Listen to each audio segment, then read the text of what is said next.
I am in Minneapolis, Minnesota for the Star Wars Unlimited Community Celebration event.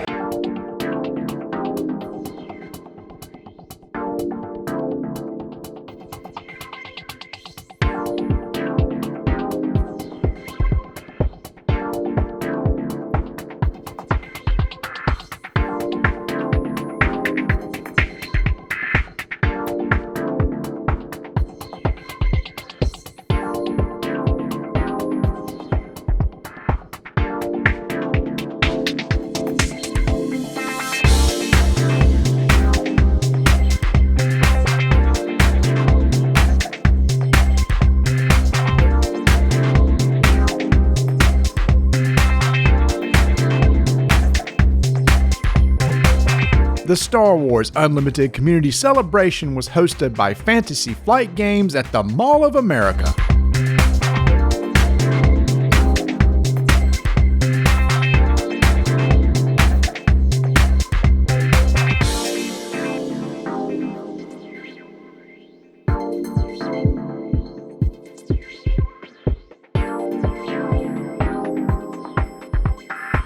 Star Wars Unlimited is a new trading card game where you and your opponents face off in exciting head-to-head battles featuring tons of iconic Star Wars characters. To help promote the game before its release in March, FFG invited around 40 content creators from all across the country to get together, hang out with the designers, open some packs, play some games, and start to cultivate a community around this game. The whole event was held inside Wisdom Gaming, a training and broadcast facility for esports including T-Wolves Gaming, the official NBA 2K esports team of the Minnesota Timberwolves. Each attendee received a gift bag including the Star Wars Unlimited starter set, a booster box, card sleeves, deck box, tokens, and a playmat. At noon, the Fantasy Flight team kicked off a 5-hour stream that included news, reviews, and gameplay. Meanwhile, the rest of us opened 6 packs from our booster box and put together a 30-card deck for a sealed tournament. There was a lot of excitement to open these packs to see the cards that have been already announced and to see cards that have not even been spoiled yet. Plus, we got to see the foil treatment of cards for the very first time. And I got to say, the camera does not do justice to how well these cards look in person. But we weren't the only ones excited to open packs. Alicia who works with this product and has been working for 15 months? Yeah. Has yet to open a pack of cards. So here we go. She's gonna open her first ever Star Wars Unlimited pack. Pull us something good here. I'm gonna flip over here to over the shoulder.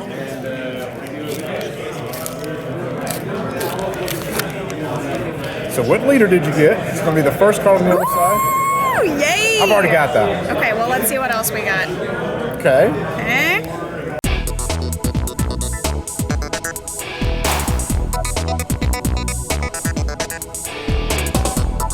All right, we're getting down to that foil is going to be coming up. I know. Let's see what it's going to be. I think it's the last card.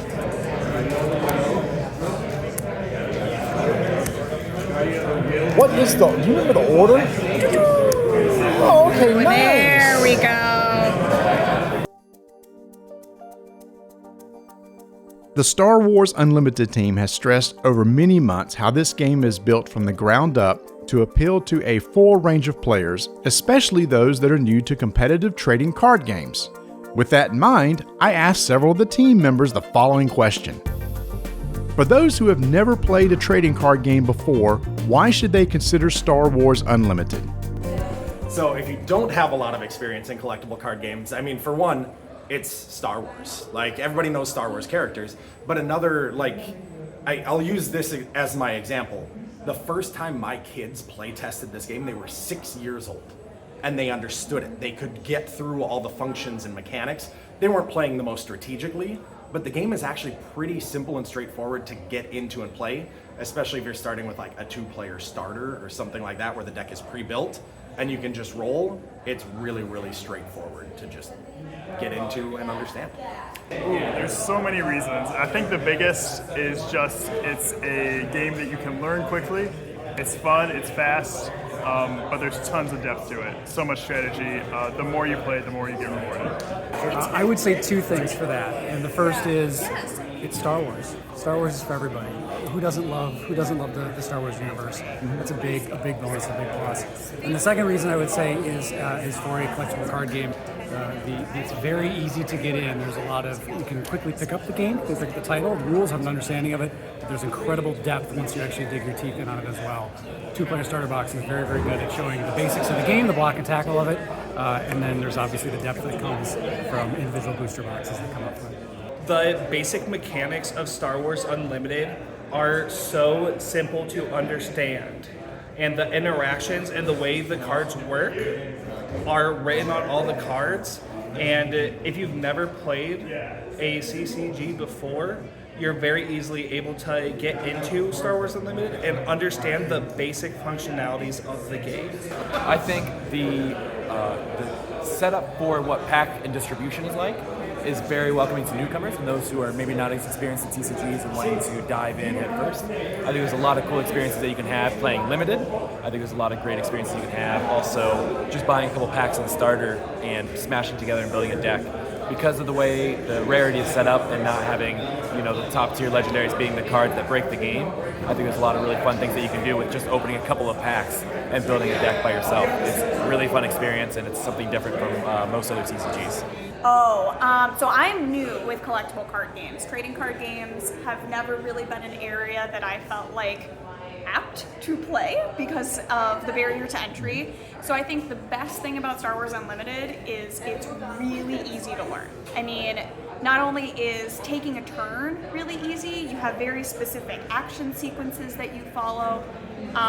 It's not taking 10 minutes to do one turn. It's I do something, you do something. I do something, you do something. So definitely that. I agree with everything they said. If you have no experience in TCGs, the barrier to entry for this is very low. First of all, the theme. It's based on a very popular and well-known IP. That means players will immediately connect and recognize characters, ships, etc. Also, gameplay is very straightforward. At the start of a turn, each player draws 2 cards and can put one down as a resource. Then each player alternates taking one action. One of the actions is to play a card by paying resources. That card can be put into play on the table or an event that is played and then discarded. You can also initiate an attack against your opponent's units or base. You can use an action ability on a card. You can pass to see what your opponent's going to do.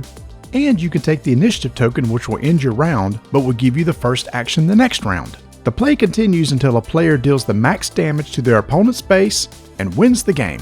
Most card games have keywords on the cards that are abilities. Star Wars Unlimited is no different, but the definition of the keyword is on the card, which means there is no need to reference a rulebook. For example, this restored Arc 170 has a Restore 1, which is written on the card, will heal 1 damage from your base when you attack with it. The Green Squadron A-Wing has Raid 2, which will give the unit +2 power, +0 HP when attacking. And this Echo-based defender has Sentinel, which means your units can't attack your non-Sentinel units or your base. Because everything is so clearly marked on the card, I never had to reference the rules once during any of my games. Well, if the game is friendly to new and casual players, what about more experienced players? To find out the answer, I asked the team members the following question. For those who are experienced in trading card games, why should they consider Star Wars Unlimited? I like where this is going. So for that, one of the things that our devs did a great job of, in my opinion, is they gave you a game that is all of your favorite things in the games that you love. So it's comfortable, it's familiar, and it's the best parts of those things that you're comfortable and familiar with. And in addition to that, like the opposite of what I just said for my kids being able to play, you can play easily, but there is so much strategic depth. Like I have never played a game where I can point back to a point in time where I knew that I lost the game because of one thing that I did. And that's one thing, as somebody who's played a lot of TCGs and who is a card gamer, I love to be able to see, because it's never just luck or, got a bad draw. I can see where I failed, and I love that about it. Similar to last season, there's a ton of strategic gameplay. There's also just like a lot of cool collectible things you can open. Like people open and showcase leaders here and hyperspace foils. There's like a lot of cool stuff on the collectible side too. I think if someone who's an experienced player gets their hands on the game, they will see the incredible depth and the things that are at play with this title. What seem like small little design decisions actually unlock a depth of strategic thinking and understanding and decision making that's really interesting and clever, and especially with the different leaders and the bases and the deck building options that are in place. It's incredible how far down the path you can go on this game. So very similar to why it's easy to get into the game. It's the same reason as to why, if you have a lot of experience in CCGs, Star Wars is also for you. Because while the game is easy to get into, the skill cap on the game and what you resource and the timing in which you play the games is so difficult to master that it's easy to get into, but incredibly difficult to master. If you think about all the card games that you've loved in the past, now think about the mechanics and some of those pain points that you've had. I think Star Wars Unlimited does a great job of smoothing some of those out in order to make it a very fun experience for those that want something that's deeply strategic, but also easy enough for you to sit down at the kitchen table with someone new, teach them the game, and then help them, flip that switch and become a competitive card game player like yourself. And I think there's a lot of fun to be had with some of the deep mechanics of this and some of the things that you don't really see at first play. And I think there's a lot of fun stuff coming up in the future sets as well. Depth of play. Star Wars Unlimited has a lot of, again, I do something, you do something, I do something, you do something. So you have a very limited sandbox, essentially, to play in. So you need to be really strategic when you're playing against another really strategic player. You are kind of leveling yourself to your opponent. So if you're both beginners, you can have a lot of fun. But if you're both really strategic veterans, you can have a lot of fun too. So this game builds and moves with the level of the players.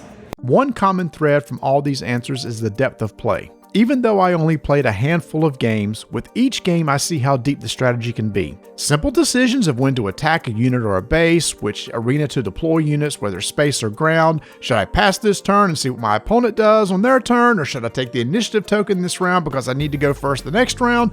All these elements come into play, and a wrong decision could cost you the game. Also, as I played, I started thinking about certain cards or strategies to build decks around, and that's what gets me excited. Putting together decks to see if I can get them to work the way I want them to. One aspect I really like about the game is how fluid and fast it plays. The you go, I go style of gameplay means there is very little downtime, and you can always immediately react to what your opponent just did. And Star Wars Unlimited plays quickly. Every game I played was under 20 minutes.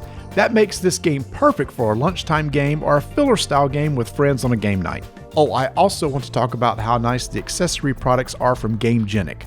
These are officially licensed products made specifically for Star Wars Unlimited. This deck box is so well designed with its magnetic closure, leader card slot, and the token drawer. Speaking of which, if you're going to play this game, these tokens are a must-have. They are nice acrylic tokens used for tracking damage and various stats in the game. And finally, we have these really nice custom card sleeves. The backs make them very easy to shuffle, and they are very durable. I haven't actively played a TCG since the World of Warcraft TCG, which was released in 2006. And for the past 15 years, I really haven't had the desire to get into another trading card game until now. Star Wars Unlimited does a lot of things right for me.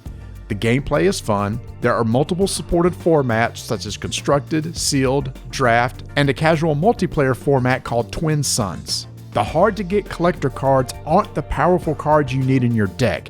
Instead, these chase cards are just foils and alt art versions of existing easy-to-get cards.